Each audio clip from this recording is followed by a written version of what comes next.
10151. Di sini saya ingin menjelaskan mengenai menghadapi peranan hukum adat Indonesia dalam era modern.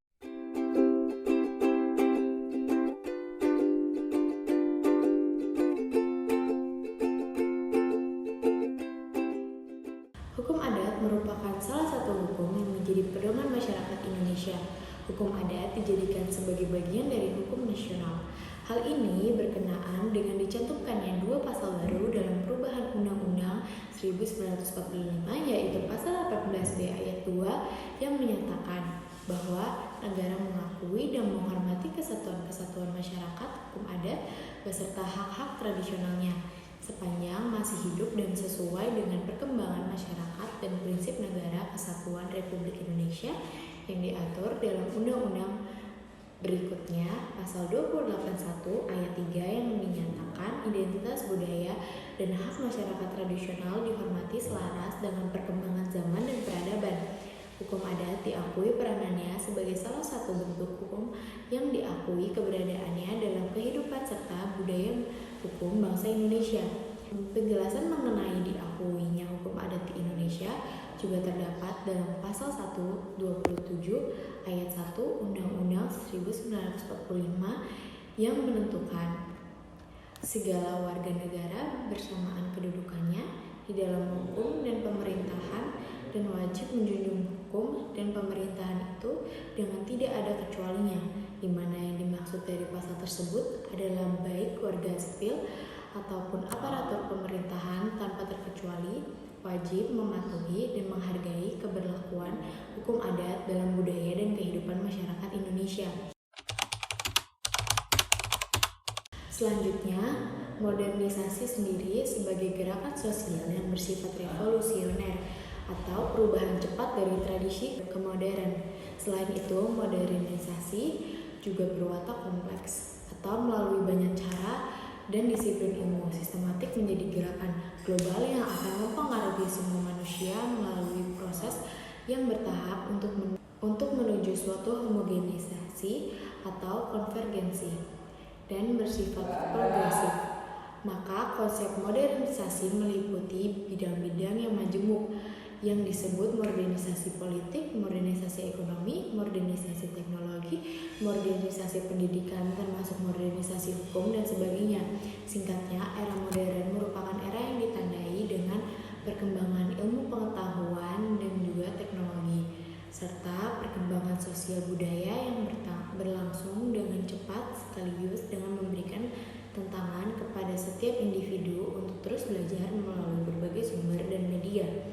Modern sebagai gerakan ini juga revolusioner, artinya perubahan cepat dari tradisional ke masa modern. Selain itu, berwatak kompleks melalui banyak cara dan berbagai ilmu.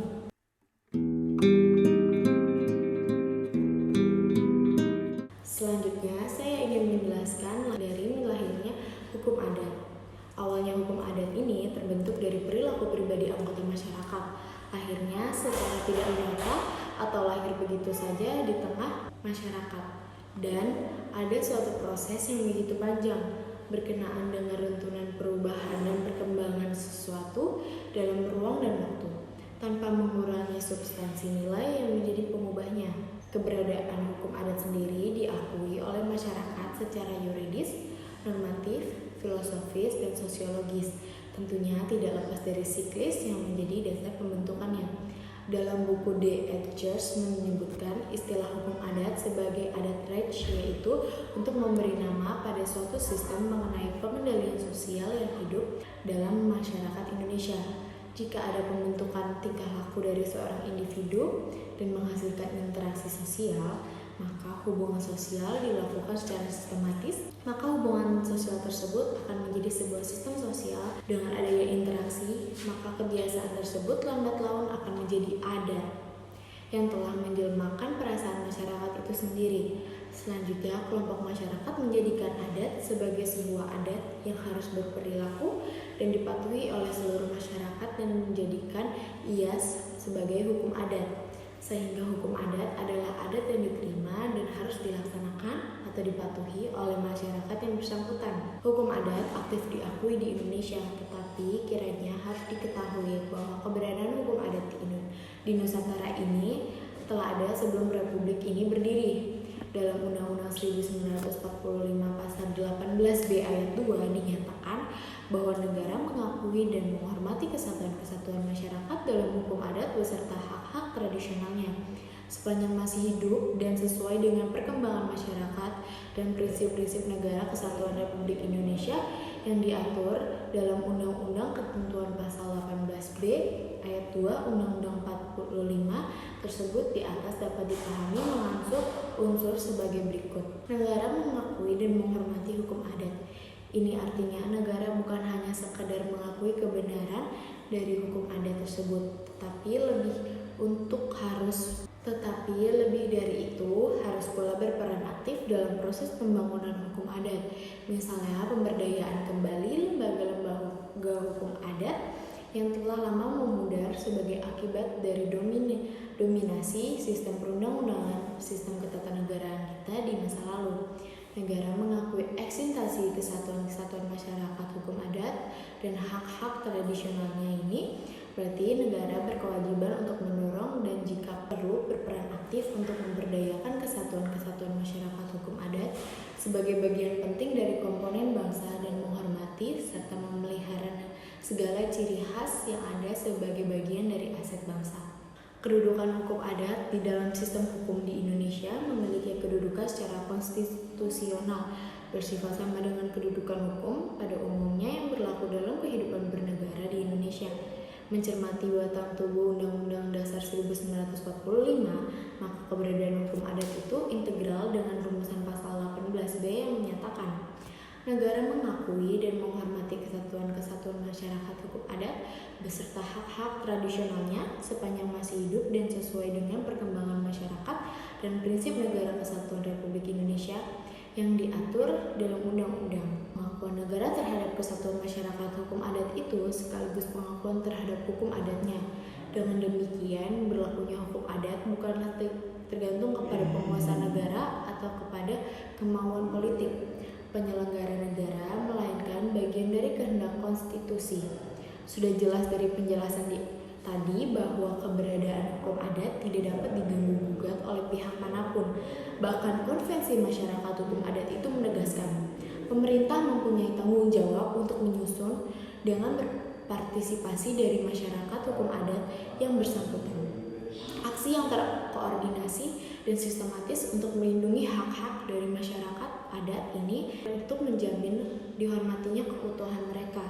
Dalam demikian, maka tidak ada alasan untuk mengambil resiko bahwa hukum negara dan era modern di atas nama kepentingan sendiri mengambil kepentingan dari hukum adat. Meski dalam berlakunya banyak keterlibatan dunia internasional yang diaman dan dapat dijaga keberlangsungan hukum adat, maka ideologi sentralisasi hukum di mana hukum negara sendiri harus ditegaskan seperti sudah mengalami degradasi dan menjadi persoalan yang tidak boleh diabaikan oleh masyarakat Indonesia, di mana pasal 8 menegaskan bahwa dalam pemberlakunya peraturan perundang-undangan nasional kepada masyarakat hukum adat yang bersangkutan, adat istiadat atau ketentuan-ketentuan hukum adat mereka harus diindahkan sebagaimana seharusnya.